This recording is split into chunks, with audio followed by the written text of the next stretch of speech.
जी आम्हाला आपल्या चॅनलच्या माध्यमातून बोलतोय, याच्या आधी कुठं बोललो नाही. 2021ला मी भारिपमध्ये असताना माझे काही स्पर्धक होते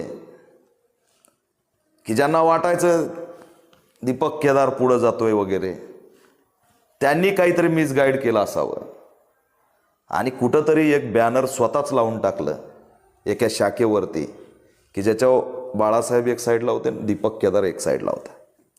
महाराष्ट्रात कुठंच घडलं नाही, पण हे बॅनर सापडलं कुठं? औरंगाबादच्या फुलंब्री मतदारसंघात. आणि त्या पाट्याने फोटो काढलाय आणि पाठवून दिलंय हेड ऑफिसला की दीपक केदार तुमच्या फोटोचा वापर करतोय. आता हे षडयंत्र होतं. दीपक केदार औरंगाबादचा आहे, त्याच्याबद्दल काही षडयंत्र झालंय का याची कसली चौकशी करण्यात आली नाही. बरं, दीपक केदार यांनी अनेक ठिकाणी राज्यात शाखा टाकल्यात, त्याच्यावर बाळासाहेबांचा फोटो आहे का याची सुद्धा चौकशी केली नाही. सरळ असणारं माझ्या नावाने पत्र काढलं की तुमचा बाळासाहेबांचा संबंध नाही आणि तुम्ही बाळासाहेबांचा फोटो वापरू नये, नाही तर कारवाई करण्यात येईल. मुळात असं नव्हतंच, हे षडयंत्र होतं. हे बॅनर लावणारे कोण होते, ते बॅनरचा फोटो काढून बाळासाहेबांना मिसगाईड करणारे कोण होते याची आजही चौकशी केली तरी त्यांना ते लोक सापडतील.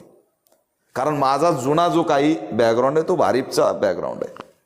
हे मी तुम्हाला पहिल्यांदा सांगतोय. आजपर्यंत मी या गोष्टी एक्सप्लेन केलं नाही, कारण मी त्या आदरस्थानी नेतृत्वावरती कधीच शंका निर्माण करू शकत नाही, तेव्हा आमच्याकडून होणार पण नाही.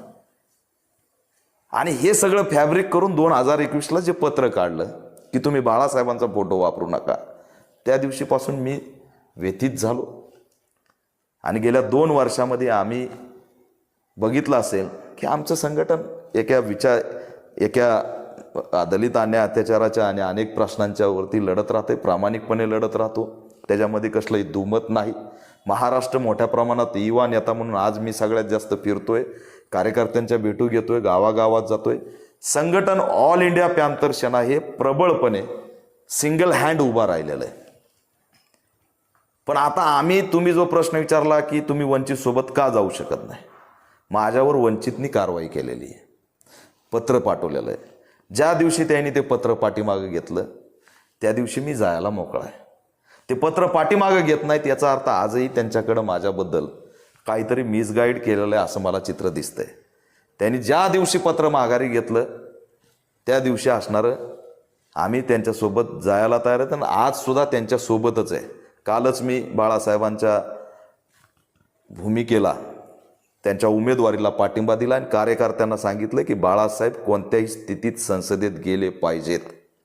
एक लक्षात घ्या, डॉक्टर बाबासाहेब आंबेडकर संविधान निर्माण होत असताना समाजाला म्हटले की मला तिथं जाणं गरजेचं आहे, कारण तिथं समाजाच्या पदरात काही पाडून घ्यायचं असेल तर संविधान निर्मिती होत असताना मला आत असणं गरजेचं आहे. आज ती स्थिती निर्माण झाली. आज संविधान धोक्यात आलेलं आहे. ते संविधान धोक्यात आणणाऱ्यांना रोखण्यासाठी या देशातून जर कुणी तिथं गेलं पाहिजे तर ते आदरणीय बाळासाहेब आंबेडकर गेले पाहिजेत. एवढी क्लिअर कट आमची भूमिका आहे आणि त्यासाठी आम्ही कार्यकर्त्यांना कामाला लागण्याचे या ठिकाणी आदेश सुद्धा दिलेले आहेत. त्याच्यामुळे आमच्या मनात असं काही येईल हे कुणी आणू नये. मोठ्या स्केलमध्ये आम्ही काम करण्यासाठी पुढं आलोत, आघाडींना पाठिंबा देतोय आणि कोणत्याही परिस्थितीत आम्हाला एक मंच पाहिजे आणि त्या मंचावरून या व्यवस्थेच्या विरोधात बोलता यावं एवढं आम्हाला साधन पाहिजे. तो मंच आम्हाला आघाडीच्या माध्यमातून मिळाला तर आम्ही त्यांनाच टार्गेट करू. तो मंच आम्हाला वंचितच्या माध्यमातून मिळाला तरी आम्ही त्या मनुवाद्यांना टार्गेट करू.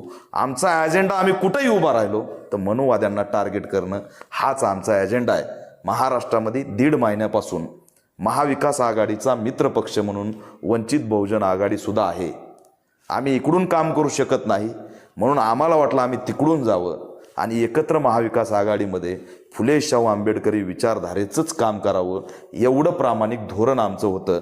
म्हणून आम्ही त्या ठिकाणी त्या आघाडीसोबत गेलेलो आहेत, म्हणजेच या सगळ्यांसोबत गेलेलो आहेत. आणि पहिलं जसं सांगितलं की फक्त इंडिया आघाडी नाही, महाविकास आघाडी नाही, तर देशामध्ये संविधानवादी जे असतील त्या सगळ्यांच्या सोबत आम्ही आहेत. जे जे फुले शाहू आंबेडकरांचे आहेत त्यांच्या सगळ्यांच्या सोबत आम्ही आहोत. हीच आमची क्लिअर कट याच्यामध्ये भूमिका आहे. माझ्याबद्दल सोशल मीडियामध्ये जे लिहिणार आहेत त्याच्यात जर आपण चेक केलं तर वंचित या पक्षाचे ओरिजिनल पदाधिकारी नाहीत. आम्ही वंचितपासून लांब राहावं किंवा बाळासाहेबांच्या पासून आम्ही लांब राहावं यासाठी प्रयत्न करणारे काही वेगळेच लोक आहेत आणि तेच असणारे मिसगाईड करतायत. हे आम्ही सगळं एक ना एक अकाउंट काढून ट्रेस केलेले आहेत. त्याच्यामुळे त्यांचा ना आमचा विरोध असू शकत नाही. बाळासाहेब हे माझ्यासाठी आदरस्थान आहे. त्याच्या पलीकडं मी आजपर्यंत कोणाला नेता मानलेलं नाही. हे वास्तव मी आज तुमच्या चॅनलच्या देशात घडणाऱ्या महत्त्वाच्या बातम्यांसाठी भारताचे लोक या यूट्यूब चॅनलला सबस्क्राईब करा. जास्तीत जास्त लोकांपर्यंत या बातम्या शेअर करा. धन्यवाद.